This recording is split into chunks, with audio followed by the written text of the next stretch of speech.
Hey, nerds. So, we can talk about Michael Tracey here.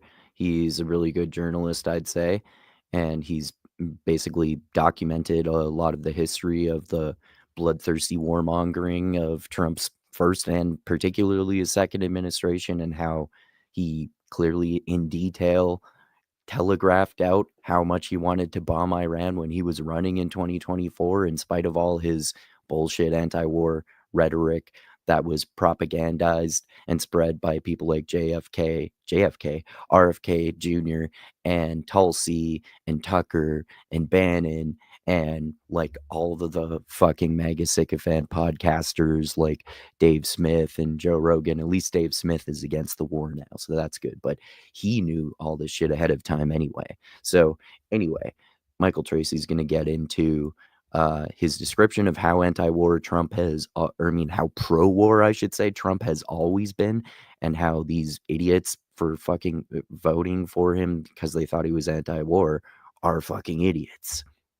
And so there was a poll in late May by Rasmussen, which is ordinarily seen as a pollster that's sympathetic to Republicans or even aligned with Republicans, and maybe taken with a little bit of grain of salt from that respect. But they found that 75% of Trump's 2024 voters would support a U.S. strike on Iran. And the figure went up to 84% when you selected for voters who still express a strong preference for Trump or strong approval of Trump. And that was so 74 to 84%, according to a Republican pollster.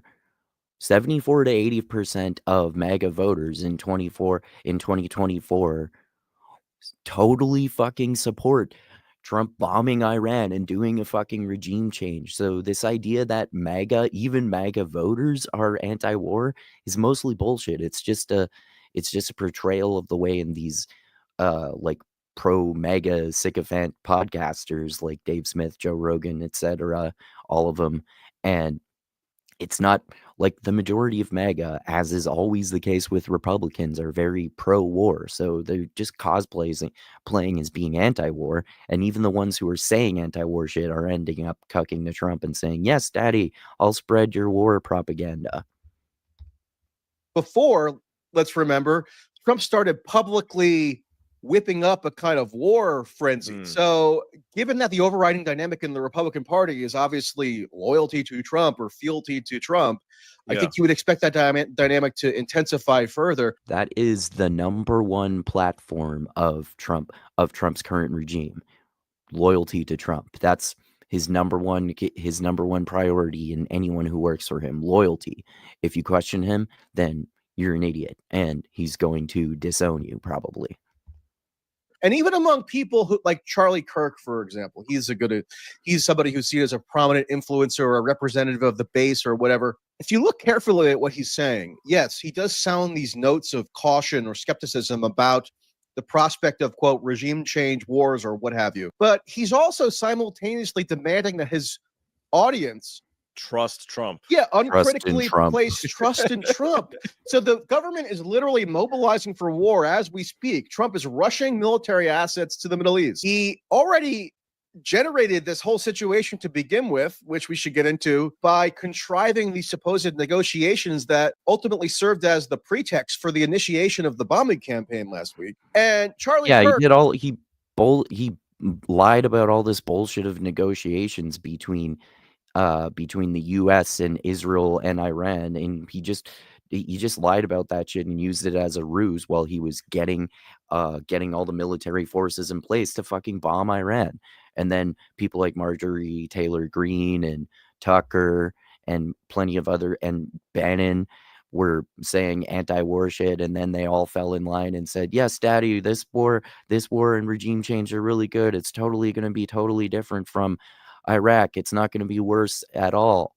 And yeah, we should totally take away their ability to make nukes so that only we can have nukes because nukes are bad. And yeah, they were totally close to getting a fucking nuke, bro. Fucking ridiculous. And, obviously, Tulsi Gabbard contradicted herself and retconned herself to have never been anti-war, because she said in her statement like mere months ago that Iran was not even close to being a nuclear threat or building a nuke. And then Daddy Trump said, "No, you're wrong." And then she said, "Oh, sorry, Daddy Trump, you're right." Who is, I guess, in the media, right? He does have like a podcast, and he's a professional Republican activist. He's like joined to the hip with Trump, and some people in this demographic, I guess, listen to him and take his instructions or whatever. He's still calling for unwavering fidelity to Trump. Same with Steve Bannon. Steve Bannon has also expressed these notes of skepticism, and my understanding is he actually even met with Trump yesterday at the White House. But even he has said that, look, I mean, we might not like it, but all us in the America First MAGA crowd are going to jump on board if it's decided by our commander in chief, who we've poured all this emotional political energy into supporting. If he decides that it's necessary to go to war with Iran, we're going to just support it. And so I think the rift is really overstated. I think, This was from like 2 days ago, and he was proven 100% right. Like, do you see any people who are MAGA sycophants who are still saying, "No, don't go to war"? Tucker's saying, "Yeah, ha ha ha, yeah, let's go now, Daddy Trump. I'm going to gargle on your dusty, wrinkly nutsack, and yeah, cheer you on your war propaganda." to the extent that like I don't prominent, know why I had Tucker talking in such a high pitched voice. quote unquote anti-establishment podcasters or whatever, I don't have any personal animosity toward a guy like Dave Smith. However, he and people in his cohort made a political decision in 2024 to endorse Donald Trump, to campaign for Donald Trump, to advocate that their followers vote for Donald Trump on the ground that Trump represented this vague, nebulous, anti-establishment energy, that he was anti-war, etc. And they would point to the campaign rhetoric of people like RFK Jr. and Tulsi Gabbard, who I think are going to go down as a masterclass in the most obfuscatory, nonsensical campaign propaganda that maybe we've ever witnessed in recent American political history anyway. Because Yep. on the one hand, you'd have RFK Jr. say stuff like, go look at his Madison Square Garden rally appearance in October of last year. He'll say stuff like, Trump is going to dismantle the military industrial complex, Yeah, bro. and he's going to end the warfare state. He's going to bring bring peace to the world. You and I talked about how these Muslim imams in Michigan, whom Trump was This catering. is such bullshit. The fact that anyone believed this shit in the first place just shows how fucking dumb or delusional or in a cult or all three they were. Like, Dave Smith is mostly anti-war, so it's good that he apologized for endorsing Trump and said he should be impeached and removed now. But you influenced a hell of a lot of people to fucking vote for him out of you're supposed to be this political genius, but out of your political idiocy, believing all this obviously false anti-war rhetoric from Trump and his sycophants. Like what the fuck did you expect? His cabinet were even more Zionist and and pro-Israel rather and anti-Palestine than like Kamala's cabinet. She was probably still going to be fucking pro-war too. You think she was going to start a war with Iran? I fucking doubt it, man. And you think all the liberals and lefties would have just cheered on the war if that happened? No fucking way. This was so obvious. If anyone voted it for him for being supposedly anti-war, look at all of his fucking actions, not his false anti-war rhetoric of him and his propaganda sycophants with his hands up their asses as they gargle his wrinkly nutsack. To jumped on stage with him. You were apparently invited. I mean, you can talk more about this. Jumped on stage with him, echoed some of this rhetoric from the likes of Tulsi Gabbard and RFK Jr., and believed Trump when they heard these vague platitudes about how Trump was going to bring peace to the Middle East. Now, those are platitudes. Those have no policy specifics whatsoever. They're just these ambiguous And if they were any politician other than Trump, they would have seen those as the obvious platitudes that they clearly fucking were. Aspirations MAGA is a cult. And slogans and so forth. It's almost as bad as Pete Buttigieg in the 2020 election when he was running against Joe Biden in the primaries, and he was just coming out with all these empty, vague, nebulous statements that meant nothing, but people were getting hyped over. Yeah, I mean, I think it's a lot more egregious in this respect. Simultaneously, as these comforting sounding platitudes were being promulgated, Trump and his surrogates and the people who would actually play a prominent policy role in his administration were openly declaring that they would support exactly what's going on right now. Yeah. Trump on numerous occasions said Biden is such a weakling because he's not enabling Israel to strike Iran's nuclear facilities. Israel should strike Iran's nuclear facilities. Trump came out and gave us a campaign speech saying that he's going to threaten to blow Iran to, quote, smithereens, blow up the entire country. Yeah. Because they had see, he said all of this pro-war shit too, but his sycophants chose to ignore that and falsely believe that he would be pro-war in spite of his his anti-war record, in spite of his totally fucking pro-war record, even though he actually said pro-war shit too. Like, which of his rhetoric reflects his actual policy history? The pro-war shit, obviously. supposedly threatened to assassinate him. That's another claim that he amplified. Yeah. His CIA director, when he was still this shit too. Iran's totally trying to assassinate Trump, bro. Yeah, if you believe that, you're a fucking dumbass too. Private citizen, was publicly agitating for joint U.S.-Israeli strikes on Iran on the ground that the pretext was already set up, as Iran had allegedly tried to assassinate Trump, which is still a total miasma of absurdity in terms of what constitutes that supposed claim. And also that Iran had tried to hack the Trump campaign emails, and therefore Trump should get revenge by launching joint U.S.-Israeli strikes against Iran. Yeah, bro. Even if that's true, they hacked the Trump campaign emails. All right, let's do a massive bombing of their nuclear facilities and start a war because they hacked my emails. Yeah, I'm Trump. They hacked my emails, so we're gonna bomb all the nuclear facilities and start a war, and then say now's the time for peace, and then escalate the war. And then all the MAGA sycophants, we gotta get on my wrinkly nutsack and cheer on my war with my hand up their asses because they're propaganda puppets. J.D. Vance, the first thing he basically said at the one vice presidential debate was to endorse a preemptive strike by Israel on Iran with full U.S. support. And what does it mean for the U.S. to support Israel launching a strike against Iran? It's not just sending out some words of commendation.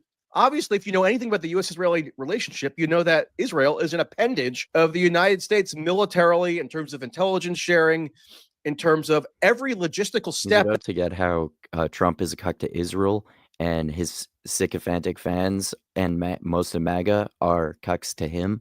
So effectively, they're all all Trump and all of MAGA and all of his administration are just fucking cucks to Israel. That would be required for Israel to wage such a campaign against Iran, which was going to be one of the most audacious in its entire history. So what, you think the U.S. is going to be a passive bystander or observer of that? Of course not. And J.D. Vance do that. And he was signaling that. And anybody who had the slightest bit of foreknowledge or discernment ought to have understood the implications of what J.D. Vance was openly advocating, what Trump was openly advocating. But it was... Yeah, no shit. Like, all the fucking platitudes that he said during the 2024 campaign, again, if people weren't in the MAGA cult, they would have seen right through that shit with any other fucking politician, and they did, but they don't. They excuse it with Trump because they think, oh, Trump's such a victim. He's been a victim of lawfare of the Democrats, and somehow the deep state are still controlling the government, even though Trump and all his sycophants are in charge of the government, and they formed the new deep state. Occluded by these simultaneous expressions of aspiration around Trump as this anti-war candidate, or ending endless wars was going to be his big priority, etc. But if you notice, that stuff was all in the realm. Remember on the campaign trail, he also kept saying, no new wars. First administration, no new wars. That's fucking bullshit too. Are you fucking kidding me? Intangibility, slogans, nostrums. In terms of the tangible stuff, like supporting a preemptive strike by Israel on Iran, that was all out there in the open. But this media ecosystem, dominated by a lot of podcasters and people who don't, sorry to say, have a journalistic sensibility at all, which is not what everybody needs to have, but like, it does endow you with a little bit more critical thinking than if you're just a partisan cheerleader. These podcasters created an atmosphere where it was seen as just commonsensical that Trump was going to have this war-averse agenda, even as they were getting totally diametrically opposite information. if they just had their eyes open and their ears open. Yep. Right. And more important than Yeah. So we're going to stop there. And yeah, but Michael Tracey kind of says it better than anyone else, describes the policy history and the rhetoric history of all the fucking bloodthirsty warmongering of Trump and his entire cabinet of sycophants and the fucking neoconservative bloodthirsty warmongers who he appointed to his cabinet the first time and the second time. Like, Jesus fucking Christ. You guys are fucking idiots. If, like, MAGA are idiots for thinking that Trump was ever going to be anti-war in the slightest. It was so phenomenally obvious. And yeah, basically, at least according to polls, MAGA loves fucking Trump's war. So, unfortunately, it seems like MAGA is just going to gargle on Trump's wrinkly nutsack and spread his war propaganda with his hands up all their asses and cheer on his war and bombing and regime change and murdering of innocent people, murdering of innocent people in Iran, starting a war and ending up getting many of Americans and probably people from tons of other countries killed. So, as I usually say at the end of these fucking criticisms of bloodthirsty warmongers, fuck all the bloodthirsty warmongers.